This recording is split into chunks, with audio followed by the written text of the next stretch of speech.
Hello, and welcome back to another episode of Skyrim Plus. Today we're featuring Waterside by Lierin. Usually we'd look at a map, but we're right outside of Riften by the docks, on the southeast corner of Skyrim, so we'll just start exploring. Our featured home, Waterside, has a secret entrance which makes it a perfect tiny home for a thief build. We'll start by dropping down and exploring the exterior features, like this garden. And isn't this the cutest scarecrow you've ever seen? If I were a crow, I might fly down and hang out with this guy. And we're surrounded by 48 fertile soils for you to plant whatever you want for your food needs or alchemical experiments. You also have other crops like cabbage, leeks, and potatoes that can be found in this space. Check out these fantastic views of Lake Honrich and the Riften Docks. It's one of the most scenic spots in Skyrim. Lots of insects fly around during the day and night too, so it really makes it a zen space. In addition to soils, you also have chickens, an egg nest, a woodchopping block, a stable for your horse, and tons of markers for a dog if you have one, so that might interest you. The secret entrance to the home is in the back left corner of the stable, right in front of the haystack.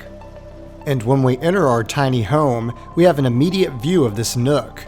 You are probably thinking, oh, look at all of those nice jars, that's some nice static decor. But actually, those are all named storage containers for individual ingredients, so if it looks like it, it stores it. That's a feature in all Lierin homes. That grinder on the bottom shelf functions as a grain mill, and below that you have an arcane enchanter and an alchemy lab side by side with named storage for soul gems, ingredients, drinks, and food. And speaking of food, you have a cooking pot and a baking plate for your cooking needs. That button toggles the fire on and off, and next to the cooking pot is a mini smelter. And next to that smelter is the rest of your smithing suite, with a workbench, mini grindstone and anvil, and tanning kit, which functions the same as a tanning rack. Above that is named storage for potions and poisons, and then you have this awesome nightingale doll, some storage for candle supplies, and then look at this awesome nightingale art.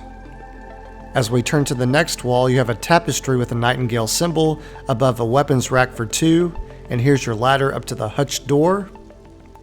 And then you have some key storage right next to that, and then this switch over here toggles on and off the candles inside. Let's take a spin around and see what this lighting looks like. Ooh, isn't this quaint?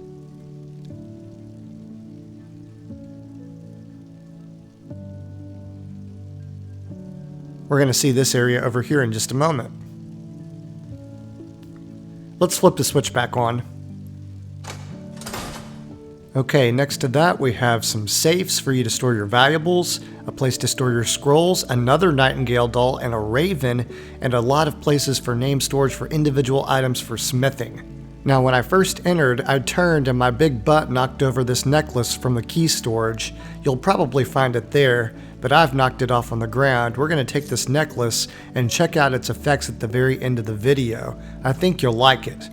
While we're down here though, we'll check out this book on the floor, a clock, look at this huge sandwich. I would call that a manwich for sure. And as we stand back up, we get to check out some of the items on this shelf, like books, Arvak's skull. There's a Debellan statue, nocturnal statue, music box, and other unique items to spice up the design a little bit. And here's another raven. I saw one of those on the Hobbiton home too, and I like that addition. And then you have a cool tapestry, and check out your bed with the cool pillows, the fur blanket, and look at that pillowcase. And then you also have an enchanted weapon you might want to check out as well. And underneath the bed, we see another secret door. Let's see where it leads. And when we enter, we find a shortcut to the Ragged Flaggon. So if you're planning on joining the Thieves Guild, this would be a pretty convenient home to have. Since we've seen everything inside, let's head to the lake and check out that necklace we found. So for this necklace, we're going to take it over here by Lake Honrich, and then we're going to go in our inventory and equip it real quick. So we'll go to our clothing and we'll equip the ancient amulet that says it's supposed to help us water walk. We'll test out the effect. Ooh, look at that. We can walk on water, run on water. I think we've accomplished about all we need to in life, so let's fly off and enjoy the sunset. But first, let me leave you with the scene of Skyrim being Skyrim. Yep, that was totally normal. It's time for final thoughts. Waterside is the perfect home for a Thieves Guild playthrough. It offers a beautiful garden with 48 fertile soils and some fantastic views of the lake. You have chickens and a woodchopping block, as well as automatic lights by the stable. There's tons of interesting static decor, much of which is named storage for particular items, and many Nightingale-themed dolls and artwork. You have a bed for one with great aesthetics, an enchanted weapon, and lots of utility by offering a custom alchemy lab and arcane enchanter, a cooking spit and baking tray, and a full smithing suite. And let's not forget about your waterwalking necklace, or one of the best perks, the shortcut to the Ragged Flaggon. If you're on the lookout for a hidden home near a big city with lots of functionality, this home is for you.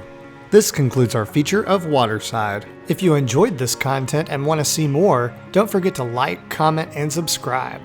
Click the bell icon if you want to be notified of when I post, and as always, thanks for watching. I'll catch you on the next episode.